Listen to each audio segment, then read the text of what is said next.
একদম একদম বলে দিচ্ছি সব। আমি কিন্তু শোন না, না না কিছু শুনবো না। সবাই দাঁড়িয়ে আছে তো। বিয়ে করে স্বামী দেবমাল্যের সাথে শ্বশুরবাড়িতে পা দিতে না দিতেই মধুমিতা সরকারের দরজা আটকালো কে?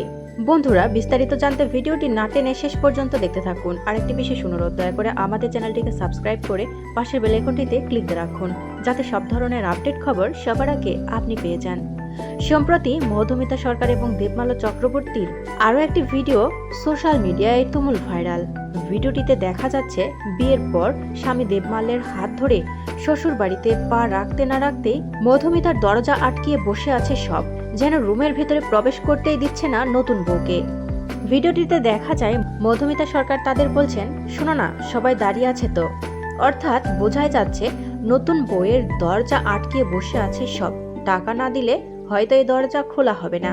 যদিও এটা একটা বিয়ের রীতির মধ্যেই পড়ে, বিশেষ করে ননদ, যা বা ভাবিরা এমন কাজ করে থাকে। তবে এটি ছিল একটি মজার মুহূর্ত। প্রসঙ্গত, চলতি মাসের 23 জানুয়ারি সরস্বতী পুজোর রাতেই দীর্ঘদিনের প্রেমিক দেবমাল্য চক্রবর্তীর সঙ্গে আইনিভাবে বিবাহ বন্ধনে আবদ্ধ হন মধুমিতা সরকার। মধুমিতার স্বামী দেবমাল্য চক্রবর্তী পেশায় একজন সফটওয়্যার প্রকৌশলী। ব্যক্তিগত জীবনেও দুজনের মিল প্রায় ভ্রমণপ্রিয়তাই।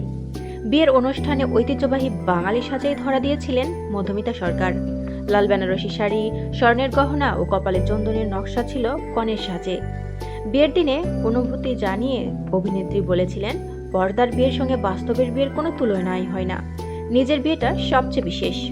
অনুষ্ঠানে অতিথি হিসেবে উপস্থিত ছিলেন পরিচালক শিলাদিত্য মৌলিক সহ ইন্ডাস্ট্রির ঘনিষ্ঠজনেরা। বিয়ের বিভিন্ন মুহূর্তের ছবি সামাজিক মাধ্যমে ভাগ করেও নিয়েছিলেন আমন্ত্রিত অতিথিরা। জানা যায় 5 বছরেরও বেশি সময় ধরে প্রেমের সম্পর্কে ছিলেন মধুমিতা দেবমাল্য।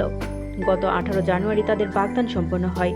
সামাজিক যোগাযোগ মাধ্যমে বাগদানের ছবি প্রকাশ করে মধুমিতা লিখেছিলেন, শুধুই আমার। প্রসঙ্গত, এটি মধুমিতা সরকারের দ্বিতীয় বিয়ে। এর আগে অল্প বয়সে অভিনেতা সৌরভ চক্রবর্তীকে বিয়ে করলেও পরে তাদের বিচ্ছেদ ঘটে। দীর্ঘ বিরতির পর দেবমাল্য চক্রবর্তীর হাত ধরে নতুন জীবনের সূচনা করলেন অভিনেত্রী মধুমিতা সরকার। প্রিয় বন্ধুরা, মধুমিতা সরকারকে আপনাদের কেমন লাগে অবশ্যই কমেন্টস করে আমাদের জানিয়ে দিন। আর পরবর্তী আপডেট নিউজ সবার আগে পেতে হলে আমাদের চ্যানেলটি সাবস্ক্রাইব করে পাশের বেল আইকনটি অন রাখুন। এতক্ষণ সাথে থাকার জন্য ধন্যবাদ।